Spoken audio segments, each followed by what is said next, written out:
Welcome to TWitWoW, the best wrestling podcast made for wrestling fans, by wrestling fans, on the web today. I'm John, that's my cohort and commentary Ashton, and this is our NXT review.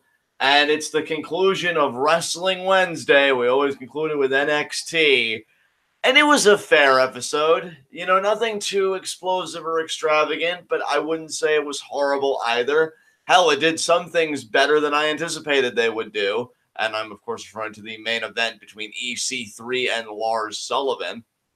And, they touched on some storylines. They continued certain threads. Other characters might finally be taking the steps towards redemption. So it wasn't bad by any means. I just think compared to the NXT's been getting lately, especially the episode where we had Ricochet and Pete Dunne in that double title match, it was a bit more tame, I would say.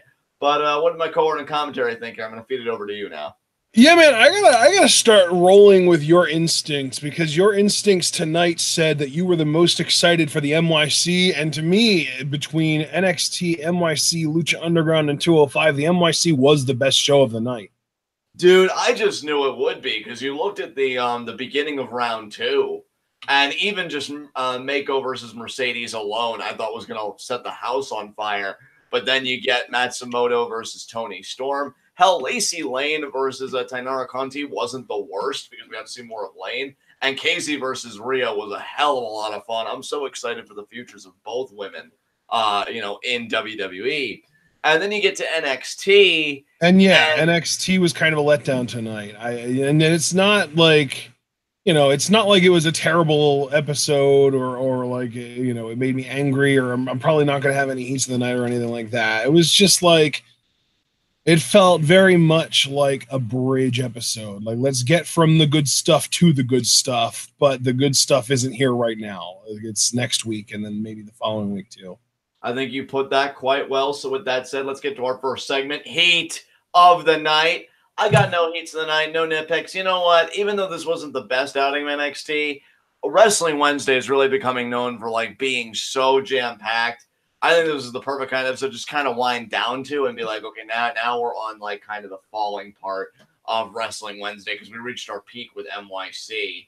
So yeah, I got no complaints. What about you, Ashton? Any nitpicks? Any heats of the night? Yeah, I don't have any big heats of the night, but I do have a little miniature nitpick that's just like maybe something they need to look out for. Okay, yeah, air it out. Too many video packages too far away from the actual takeover. Like, we're still a good month and a half away from takeover, and we got a grand total of 4 or 5 video packages tonight, and only 1 or 2 of them really felt necessary. Yeah, you know what, bro? I'm actually glad you brought this up. It didn't irk me. I'm just glad you brought it up so I know that it wasn't just me, because I thought, wow, for a show that isn't a go-home show, this seems like an unusually high volume of video packages. Yeah, we got a video package to hype up Dunn, Cole, and Ricochet, which makes sense because that's next week. I get that. But then we got another shortened version of the Forgotten Sons video package, which felt very unnecessary because we got that last week. Like, if you just wanted to show us a bumper, just like an animated graphic to be like, hey, they're in action tonight, that would have made more sense to me. We got a recap of Shayna cashing in her rematch clause and Kairi telling her that it's an Evolution. Then we got a Shayna video package. We got a video package for Oni Lorcan and Danny Burch. There were just a lot of video packages tonight, and it felt like they could have just cut down, or even if they didn't want to cut down too much, maybe just trim some of the fat off of some of the video packages. Because like I said, with the Forgotten Sons, it was shorter than the full vignette that we got, but it was still a little too long for what it was. And then I would say the Shayna stuff, since Shayna versus Bianca is happening in 2 weeks, I would have saved that for next week. Oh, Shayna and Bianca's happening in 2 weeks? Yeah. I didn't know that. That's interesting. Okay. Or no, I'm sorry. You know what? No, you're right. I'm stupid. They're hyping up Shayna Kairi. It's Nikki Bianca that's happening in 2 weeks. Okay. I was like, yeah. But still, though, at the same time, I still feel like they're hyping up Shayna Kairi too early. Evolution is in like 3.5 weeks. So you could do 2 episodes worth of hype for that and be good, which would be in 2 weeks and then in 3 weeks and be fine. Like, we already know the match is happening. I don't know. This is really me more being nitpicky than anything, but I just felt like there was an oversaturation of video packages tonight. But I certainly can't blame you for that. I mean, again, like you said, I agree with you about the relevancy and the necessity of the video package for the North American Championship match. A bit tongue-in-cheek here, the Forgotten Sons one made sense to me because they really want to hammer home that they will never be forgotten again, so they don't want us to forget them again. The women's match, it's WWE. They have gone all out in promoting Evolution. I mean, on their cable shows, I mean, God, the promotion with every women's segment, it's like it's right in your face. And I actually kind of like this twist of like Shayna saying that, the training I've gone through for this is more than any of those women can say they've endured in the Performance Center. I really didn't get the Orkin, the Oni Lorcan and Danny Burch one at all. That one really kind of made me scratch my head more than anything. But I really get your point. I think on a show, again, that isn't a go-home show, you're not really expecting these video packages. And really, when it's not a go-home show, it really just comes off as like, okay, you're padding, you're affording us fluff, because you don't have anything in the way of actual content, at least not. Yeah, like I would almost rather they do what 205 Live does and just fill what they can. And if they end at 45 or 50 minutes in, then I'm not going to complain about that. But don't pad it out like that. Yeah, I think on that note, we can get right into our NXT review. And partner, how do we open this baby up? We open this baby up with Nikki Cross talking about how she's going to have fun with Bianca, which is how she pronounces Bianca Belair's name with that Scottish accent. And then she kind of, switches gears and says, I know, a bunch of times because apparently she knows who attacked Aleister Black.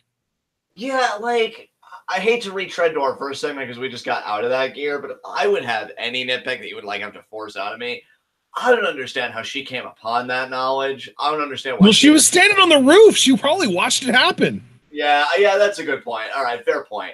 But yeah, this introductory thing, again, we know that Bianca and Nikki isn't happening for 2 weeks, so I guess that's just their way of promoting that. And Nikki, again, reminding us that, like, she saw it, she knows. So there's really not much to say. It's Nikki being Nikki. We've already really talked about the character extensively on this podcast. No need to retread that ground. What came after this? Our first match of the night, Candice LeRae versus Lacey Evans. And before I kind of pass the ball over to you, John, I just want to tell you what I've had in my notes. I do think, the more I watch of Lacey, the more I'm realizing how many boxes she checks. First and foremost, being very easy to hate is kind of the biggest one. Like, she's super easy to hate. She's a pretty incredible athlete. Just like the way that she moves, some of the stuff that she does, you can really tell that she's extremely athletic. Plus, she has a way better moonsault than fucking Charlotte. And I think another big thing too is that she really understands her character. And those are like all of the good things that I have written down about her. The only negative is that I just wish she was a better actual wrestler and, understood ring psychology past her character work. So, yeah, Lacey, I want to give Lacey credit because she is I'm starting to kind of realize the appeal. I still don't like her. I still don't like her as a person or as a character or whatever, but at the end of the day, I'm starting to kind of understand why she's getting pushed. I'm just curious how far she's going to get pushed. I think that that really articulates the sentiments nicely. I mean, Lacey did some stuff here that I kind of like grinned a little bit, like the whole when she had Candice and like the headlock scissors, on the ground. She does the push-ups from that position. I thought that was cool. Little things like that, because it's no different, right? When Scott used to drop the elbow and go right into the push-ups. I think it's cool. I still personally don't care for the a woman's right, just a straight right hand. But, that's just me. I'm very nitpicky when it comes to movesets. I've kind of learned that about myself over the years of us doing this podcast together. But I feel like, it was a solid enough match. Like, if you're going to push Lacey as, like, that solid mid-card heel for, like, the women's division, I could see her maybe getting a title shot against Kyrie if Kyrie doesn't drop the belt early or whatever. And, having a solid outing but not winning the championship. And I still expect her to be, like, a 5-time women's champion on the main roster. That has not changed. But here, it was a solid enough effort. good on Candice. You know, there's some cool stuff happened here, like that top rope kind of flatliner where she caught Lacey. That was pretty cool. I like Lacey though goading Candice, and they're just getting emotional and not really having any kind of cohesion to her offense and just kind of pummeling her in the corner, which left her vulnerable for the woman's rights. I guess they worked the move in nicely. And yeah, Lacey gets the win. Definitely getting a push now. Like, I mean, you're seeing her beat these like bigger names. I wouldn't be surprised again if she got like a throwaway title shot down the line somewhere. So yeah, that's really all I have to say about that. Yeah, man. I think that's about all that I've got to say as well. So I guess we can move on. We did get the video package for the triple threat match for the North American title, Dunn, Cole, Ricochet. Anything you want to say about that? That's next week. No, I'm going to save you a lot of time for any of these video packages. Like, I liked all of them, but there's really not much you can say. They're video packages. You know, it's whatever. I'm already hyped for next week, so let's get to it. Yeah, next week's NXT is going to be a lot better than this, I think. So then we got the Forgotten Sons video package, and then we got what might have been my non-match highlight of the show, Tommaso Ciampa promo with Goldie, of course. I actually transcribed this entire promo, so I'm just going to go over the whole thing. He said, when you're at the top, they'll always try to chop you down. They'll talk, they'll speculate, they'll lie, all to try and steal that spotlight for themselves. And perhaps it's to cover their own tracks, to hide their own guilt. Your name is fitting, Velveteen Dream, because you seem to be living in a dream world in which I am the guy who attacked Aleister Black. But you and I, we both know exactly what it is that Aleister experienced. So my advice to you, Velveteen Dream, be careful. Keep your theories and your accusations to yourself and stay out of the champ's spotlight, because Velveteen Dream, need I remind you that I am the guy that ended the fairy tale. I'm the guy that exposed the mystique. And if you're not careful, I will be the guy that turns the dream into a nightmare. Yeah, I love this. I mean, Ciampa speaks with such conviction, and his delivery is one that you kind of hang on every word that he says. And the idea that Velveteen Dream is now like the object of his ire has me so excited for both men.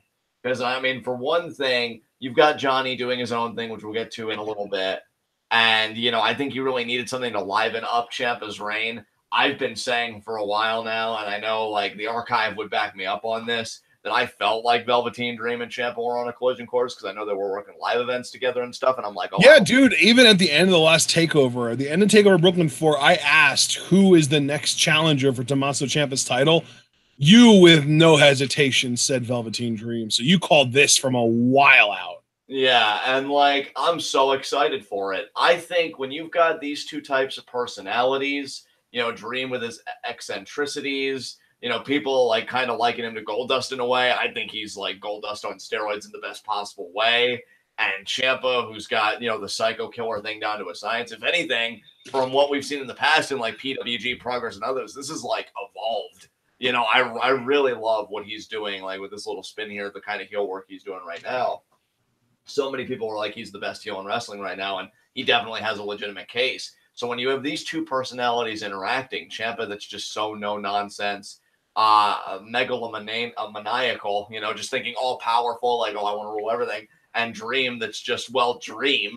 It's gonna be amazing, dude. I am really stoked for this, and I think it's gonna be a real test for Velveteen, because, you know, it's like we said when he had the feud with Ricochet. I agree with you that in the ring he got exposed because he couldn't really keep up with Ricochet at that pace, but he is a great character performer, and Ciampa, I think, is a great character performer. So this, I think, is going to be the Dream's real test, because you know WWE will always take characters over what you can do in the ring. And if Dream can knock this out of the park, I think he's going to have a very bright future. So I'm really excited for this to see what he can do. Absolutely, man. Yeah, for sure. Because, yeah, this is a huge opportunity for Dream. Assuming he does get that main event spot at TakeOver, it's going to be, and honestly, I don't even know if he will. He'll probably be semi-main, because I'm guessing War Games itself will main event the War Games pay-per-view like it did last time. But yeah, still a huge opportunity for Dream. Next, though, we had our second match of the night, which was Caesar Rise, Tori Kirsch, and Vinnie Mixon versus the Forgotten Sons in what we can really only describe as a squash match. Absolutely. I freaking love Forgotten Sons. I mean, what did you think about this, man? I feel like I talked at length about the Ciampa promo. Just kind of walk me through the squash match from your perspective. Did you take any worthwhile notes or anything like that? No, I don't have any notes. I'll read my notes verbatim. Cutler has to wear a protective mask. Dominant win. Riker gets the pin with that rope bomb thing. Yeah. I mean, I guess that's really all there is to say. I mean, I just still love the look of the team. I love how they carry themselves. Blake got a lariat at one point in this that I was like, damn. And it was an answer too, because the other guy hit him with a lariat and he just brushed it off and then fired back with that one of his own, and it turned the guy inside out. It was awesome. Exactly. He's like, I'll show you how it's fucking done. Bam. Channeling his inner JBL. Yeah, dude, absolutely. This was fucking great. I'm telling you, man, NXT's got like stables on lockdown right now because Undisputed Era, and now for me at least, Forgotten Sons, they are scratching every itch. I am not in one of any factions right now, at least as far as NXT goes. They got two great ones right there. So good shit. That's really all I have to say about this. I can't wait to see more from these guys. I really hope they're in War Games next year. Please. Yeah, that'd be cool. Yeah, it would. Up next, we got the recap of Shayna, talking about getting a rematch clause and Kyrie telling her it'll be at WWE Evolution. And then we did get the Shayna video package where she goes over her training and says all these different things evolved. And at WWE Evolution, Kyrie Sane's going to find out that Shayna Baszler has evolved. Yeah, great delivery there by Shayna. I liked, again, that she's talking about like how hard she's training and everything else. So good shit. And I can't really say much more than that. All right, man. Up next, we got a Kathy Kelly interview with Tony Nese, who literally just says he's there for the competition and not a whole hell of a lot else other than highlighting his 8-pack. Yeah, that's pretty much it. We can move on. And we got another Kathy Kelly interview, and we did briefly see Johnny Gargano getting ready for the match as well. But then we got another Kathy Kelly interview, this time with Bianca Belair. But don't call her Bianca. She prefers Miss Belair. Or actually, Mrs. Belair. We can't forget. But yeah, she says that she doesn't care what Nikki wants. She's still undefeated. And that's not changing anytime soon. And Nikki had her chance, but now Bianca is going to not only beat her, but she's going to have to embarrass her as well. And then she starts clapping while doing the undefeated and walks away. Yeah, I mean, I'm digging Bianca's confidence. She's keeping her promos succinct, which is good. I don't think she's an extended promo type, at least not yet. So I'm totally cool with this. And yeah, I can't wait for her and Kyrie's matchup. I think it's going to be like a lot of fun. Do you know when TakeOver War Games is going to be this year? What date that falls on? The day before Survivor Series. Okay, well, I still don't know exactly when that is, so that really doesn't help too much. But November 17th it'll be. Survivor Series is November 18th, so War Games will be November 17th. Okay, so that's still a good bit after WWE Evolution. So yeah, it's like 3 weeks after. Yeah, so we'll get Kyrie Bianca at TakeOver War Games. So I'm looking forward to it. I think it's going to be a lot of fun. Really going to be a true test for Bianca. But will it be Kyrie? I'm confident it will be, but I don't see why it wouldn't be. I don't think Shayna's getting the title back. But then again, I might change my mind. We'll see. But because I know we are going to do Evolution preview and predictions, so my mind might change by then. But I do think it's going to be a big test for Bianca, regardless of who it is, to potentially, unless they decide to change that, be sharing a TakeOver Women's Championship match just like by herself. Kind of shouldering that responsibility is going to be huge for Bianca. But I think she can. I think she can rise to the occasion. I really do. So I'm excited for this. Yeah. All right. So then we get to our third match of the night, Johnny Gargano versus Tony Nese. And This match was great. Nice is absolutely incredible. He did a fucking Fosbury flop at his size. It's unbelievable. And a 450, which I was less impressed by because of the Fosbury flop. But yeah, this was a great match, and Johnny Gargano ended up picking up the win with the Gargano escape. You know what I love about NXT? Because even with this being more of a tame episode, as we've already said, what I love about NXT really is encapsulated in this match. Because you can take a guy like Tony Nese, and I'm not saying he feels tired or anything on 205 Live, but he feels like kind of restrained. And then like these acts come to NXT, even if it's just for one match, and it feels like such a breath of fresh air because they feel reinvigorated. Like Tony Nese to me looked fucking great here. This was the Tony Nese I remember us watching and really kind of praising as the Cruiserweight Classic unfolded. You know, and to get to see that Nese again and know that he's still there is really freaking cool to me. In fact, I got to be truthful with you, Ashton, because of the whole storyline they're doing with Gargano, because I knew the redemption, or like the clawing back up, if you will, was going to begin eventually. But there were points in this match where I'm like, well, maybe it won't be this match. There were certain points I thought Tony Nese was going to beat Johnny Gargano. Yeah, dude, same here. When he hit that 450, I wasn't sure if Gargano was kicking out of that. Dude, when he countered the Gargano escape into the pin attempt, I thought he was going to catch Johnny because fucking, oh God, who's that guy's name that I like? Oh God, I can't think of it. His name's on the tip of my tongue. Anyway, I'll try and think of it. Describe him. He's like that cruiserweight kind of Cesaro that we talk about. I've even told you before. Oh, Fabian Eichner. Fabian Eichner, thank you. God, I mentally blanked out so bad there. Like, he beat Gargano that way, countering the Gargano escape into a pin. And then when Tony Nese got the German into the corner, and Johnny had that concussed look on his face like Andrade did to him in their matches, I'm like, oh shit, that's it. If Tony Nese gets the knee, that's it. And Gargano was able to gather himself and counter. This was a match I think Johnny needed to get people back on his side. And you could even hear, like, at the end, like, a lot of people were applauding Johnny.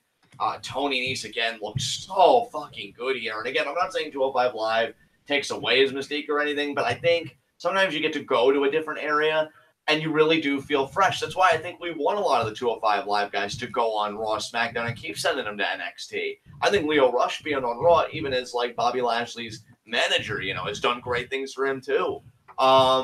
Change of scenery never hurts. And yeah, Tony Nese was proof of that. This was a very competitive match. I really enjoyed it, man. And, you know, for all the Johnny scumbag kind of jabs, I can take it, Johnny. When we get in this space, I will always say in this space, he is one of the best baby faces they've got, and a guy that really understands, like, what makes pro wrestling as dramatic, as magnetic, as alluring as it is, because he will fight with every last breath, and you're hooked on it. You're absolutely hooked on it. And even here, like, Tony Nese isn't known as a big bad. Tony Nese isn't known as a guy that ends careers. And yet he was so physical and aggressive. And Johnny, like he does with every other opponent, sold it like $1 million. And I think both guys came out looking better. If Tony Nese, before the end of this year, challenged for the Cruiserweight title after a match like this, I'd believe it. And Johnny beginning his redemption this way, who would have thought that Tony Nese would be the first block? But again, because Tony Nese looked good, it made Johnny look even better. So I can't praise this match enough, man. This was awesome. Yeah, absolutely. All right. Up next, we had our video package for Lorcan and Birch. I'm assuming you don't really have anything to comment on there. Not much, man. Not much. It was all right. Yeah. Then we get some lineups for the next couple of weeks. Next week, we're going to be getting Kona Reeves versus Keith Lee and the North American Championship Triple Threat. That's going to be awesome. I expect both of those matches to be fun, with that triple threat being one of those potential match of the year candidates. And in 2 weeks, we're getting Nikki Cross versus Bianca Belair. That should be good too. I will definitely be rooting for Bianca in that. And, you know, it's not, yeah. Nikki is just the worst part of NXT to me. Nikki Cross is Jake Strong of NXT to me. Oh, shit. Well, there's no recovering from that burn. Next. Main event time. Lars Sullivan versus EC3. You know what, dude? I feel like I spoke maybe even a little too much about Nese versus Gargano, so I'm going to let you go first on this one. Oh, God. Well, EC3 kind of started the match on fire. You know, he ran down the ramp and assaulted Lars and really went after him. And did a really good job kind of staying on top of him and using the steel steps on the outside to keep him down and stuff. But Lars is just a monster, man. Lars is a beast. Lars ended up making a comeback. EC3 did very impressively, I might add, scoop slam Lars Sullivan. It felt very like Hogan Andre to me.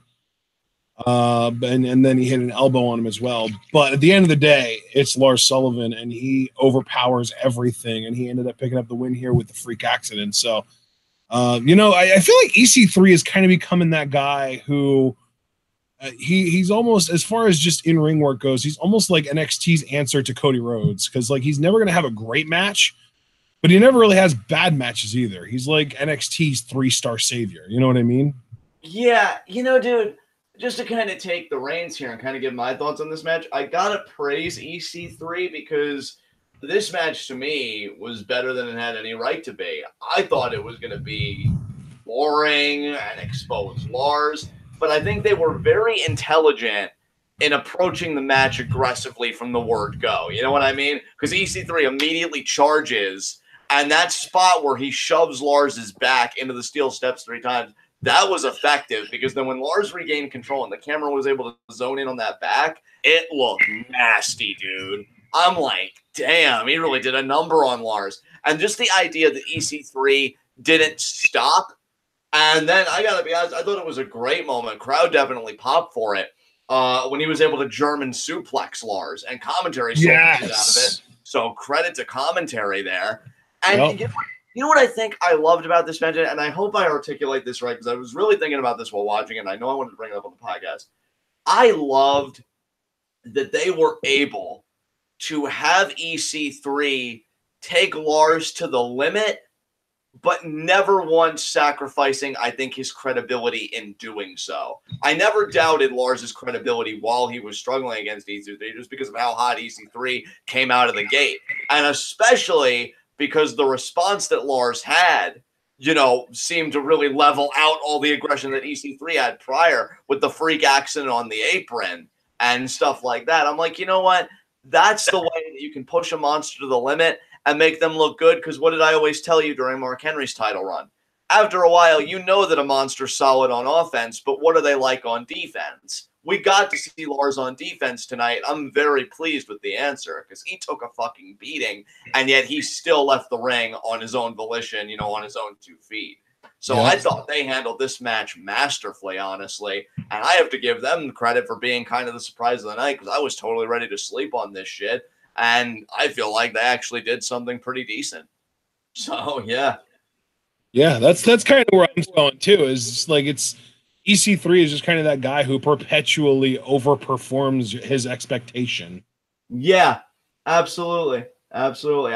I won't say that he's growing on me, but if I was to see him leave the ring and him and I made eye contact in the crowd, I'd give him like that slight nod. You know how they do, like, yeah, I see you.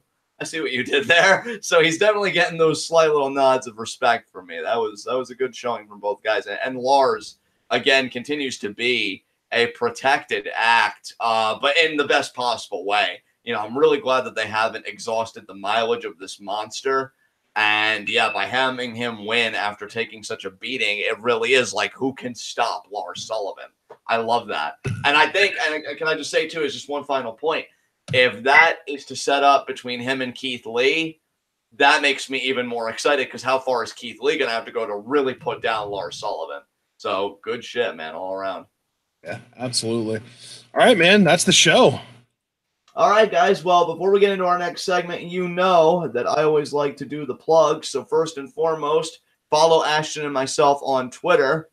Ashton's pinned tweet is the TWitWoW schedule. You're really going to want to keep up with it this month. October is stacked, if with nothing else, Patreon requests. And I actually just put up our October schedule just earlier today, literally like in between our Mae Young Classic live reactions and our NXT review.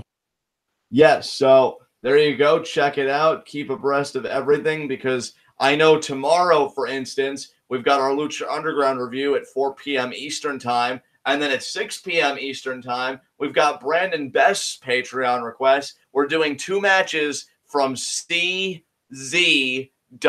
So it should be quite an interesting time, to say the least. Brandon getting in on this Patreon request extravaganza. So yeah, guys, make sure to follow Ashton on Twitter, and if nothing else, keep your finger on the pulse of the TWitWoW schedule, which you can do through his pinned tweet. My pinned tweet, on the other hand, is dedicated to collecting your Q&A questions. Q&A is in 3 weeks officially, because it's midnight here, but I will also say the 25th of October, the last Thursday of every month, is Q&A. That is the 25th of October this month. So if you haven't submitted your questions yet, you can do so via YouTube, Twitter, Facebook, Discord. Get to the Discord in a second there. And yeah, on Twitter, like I said, I got a pinned tweet. You can just reply to it with your questions. Everybody's permitted up to 4 questions per Q&A. You can divide them up however you like. So those are our Twitter handles. TwitWoW Facebook page. When you visit the page, be sure to like it. Again, you can submit your Q&A questions there. Teespring store. We have got a lot of offerings. We have got TwitWoW specific merch. I'm a TwitWoW guy. I'm a TwitWoW girl. We've got merch for some of your favorite performers. We've got a Becky Lynch shirt. We've got Kevin Owens. We've got Braun Strowman. And you know what? We have more people to come. You never know when a new t-shirt's going to come out. And we even have Scum Squad merch. From stickers to shirts to mugs to drink the tears of your enemies. Because that quenches the thirst. And then finally, guys, I do want to plug the Patreon. Here's the thing. We are in an interesting place with Patreon this month because we did not meet our $120 goal. As you guys know, $120 goal is to do both SmackDown Live and 205 live reactions. We love doing them in a bundle. The only reason that's continuing is A, we met our SmackDown live reactions goal on the Patreon, and B, due to the generosity of Super Blue, he's using his funds that he's accrued through Discord membership, which I'll get to that in a second, to maintain 205 live reactions. So even though the trend will continue for the month of October, it is not due to us meeting our goal. If you would like that to change for the month of November because you want to keep the streak going, the best thing you can do is donate $3 to gain membership into the TwitWoW Discord, the ultimate fan server experience. There you will see the most passionate TwitWoW fans, as well as Ashton and myself. And we discuss, movies, wrestling, video games, music, current events, everything under the sun. If you can think it, there's probably a tab for it, is essentially how I would describe the TwitWoW Discord. And, once you donate the $3, the more you maintain your membership, the more that $3 becomes a larger and larger pile until you can cash it in for a Patreon request of your own. I always use the formula. You stay in the Discord 10 months, $3 a month, comes out to $30. You can cash that in for a Patreon request that's a live reaction to a 3-hour show of your choosing. So I always call it the win-win-win-win that we offer here. So if you can, please donate $3 to the Patreon today. We would immensely appreciate it. And with that in mind, guys, let us get it to our final segment, high spots and low shots. And I got to say, man, my low shot is Candice LeRae. Because really, she kind of has a monopoly on the word failure tonight because her husband's finally back on the right track. He may really get back the moniker Johnny Wrestling. Or as he says, Johnny freaking Wrestling. Oh, dude, this one's brutal. But Candice, on the other hand, all she'll be remembered for is that she got acquainted with a woman's right to the face. So, yeah, Candice, maybe suck less. I don't know. Maybe go back to PWG and team with Joey Ryan where you're treated with respect. I don't know. But really, Candice, what I would do is take this low shot, look at yourself in the mirror, and just, I don't know, not lose. Just to give that Ashton level of advice right there. So don't lose, Candice, is just the advice I have to give you. Ashton, who's your low shot? I don't know if I can top that, so I'll just take the next best option. EC3 is going to be my low shot. You tried, man. You really did. You tried your heart out. And I think you had a better performance than most people were expecting here. But at the same time, you took the L. You took the L, and you took the L despite getting the early jump on Lars and looking really like you had an advantage early on. It was just a rough loss, man. So, yeah. It was. I'm kind of offended that he did try. Does nobody know the mantra here? But no, I don't think they do. They might not be members or fans of the Scum Squad. Regardless, I will give my high spot. God, who am I feeling this week? You know what? Because I've been turned up all night and I freaking love wrestling. I'm going to continue that love by giving it to one of my favorite acts in NXT, Forgotten Sons. These guys are freaking awesome. I fucking love it. And I honestly hope that they can do what, NXT failed to do with Sanity, and they really grow into a legitimate faction. I'd like to see them get the tag belts and the North American Championship, because I don't know if any one of them is worthy of the NXT Championship. Just my opinion. Hey, if you disagree, I'll save that for the end of the video. But yeah, I would really like to see these guys get adorned with some gold, and I would love if they could keep that momentum up, because I don't see any of them being called up soon. Be in War Games next year. That would make my fucking life. So yeah, Forgotten Sons are going to be my high spot. What about you, Ashton? I get, man. God, I really don't want to give my high spot to Lacey Evans of all people. I thought I gave you a pretty easy out here by taking Forgotten Sons. I thought you would just kind of jump on giving it to Johnny Gargano. You're not feeling that? I mean, it's almost too obvious, isn't it? I mean, I don't really know, like, when that stopped us before. Because I don't really think it's about, like, being unpredictable. It's about, like, who had the best night. And Johnny finally, is getting back to... Yeah, that's true. I mean, the thing is, though, like, I feel like Nice really took it. Like, I feel like even though he won and he had that cool little moment of celebration afterwards, it's still Tony Nice. Like, it's still like a cruiserweight that you shouldn't have even had the chance to lose to in the first place. Like, the fact that you lost to Eichner, it's like, I don't know. It feels like giving Johnny Gargano credit for doing what he should have done in the first place, Yeah, I can see your argument there. Maybe Ciampa. Though, I really can't think of anyone else to give it to, so I guess I will just default to Gargano, because I don't want to give it to Lacey. I'm not trying to give it to Lars, because he also kind of did what was expected, and it was less of a big deal there. And I guess also that would also fall for Ciampa, because I mean, him delivering a great promo is what's expected. I mean, yeah, Ciampa is just going to be great, and I don't necessarily like to give my high spot to guys that didn't win a match. Right. So yeah, I'll just kind of do the predictable thing, and yeah, we'll go with Gargano. Gargano had a great night. He picked up his first win in what feels like a while, and then yeah, he had that cool moment with the sign afterwards, and seems like he kind of won the hearts of the NXT universe back a little bit too. So yeah, we'll go with Gargano. He works. All right. Well, with that said, I'm guessing you don't have any concluding remarks about NXT? I sure don't, bud. Look at me, no stuff. All right, guys, this has been NXT. This has been TWitWoW, the best wrestling podcast made for wrestling fans, by wrestling fans, on the web today. I'm John. That's my co-owner and commentary action. Guys, be sure to comment on this video when it's done processing. What do you think of the Forgotten Sons? Is there a breakout star in your mind of the group? I already said kind of offhandedly, I don't think any of them are NXT Championship material. Do you disagree? Do you think that somebody could be a breakout main event player? Do you agree with me about their ceiling of being like two guys could be tag team champions and then the other guy can have the North American title, which I would put Riker in that role, obviously. So yeah, talk to us about that. What do you think about the Dream Ciampa feud? Are you as fucking stoked for it as I am? If so, why? If not, why not? Like what's keeping you from being hyped? What do you need from these guys to really get sucked into the feud? And yeah, you know what? Those are the only questions I'm going to pose this week. Talk to us. Be sure to like the video. The more likes you leave, the more likely we are to be the top search result for NXT reviews on YouTube. And when you're the best at what you do, the top is the only place that you belong. So please leave that like, subscribe to your new favorite wrestling podcast if you haven't, and click the bell icon for notifications so you never again miss any of that TWitWoW content. And given the month we're shaping up to have, there is going to be a lot coming down the pipeline. So again, guys, in that spirit, we will see you tomorrow beginning at 4 p.m. Eastern Time for our Lucha Underground review. I've got quite a bit to say, particularly about Ultima Lucha Quattro, which is still a little ways away.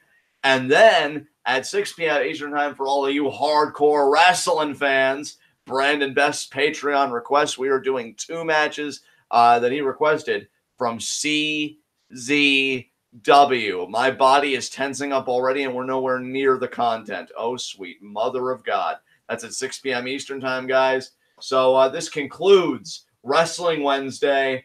I fucking love wrestling. You guys are awesome. And until then, we'll see you for our Lucha Underground review tomorrow. Tune in and peace out.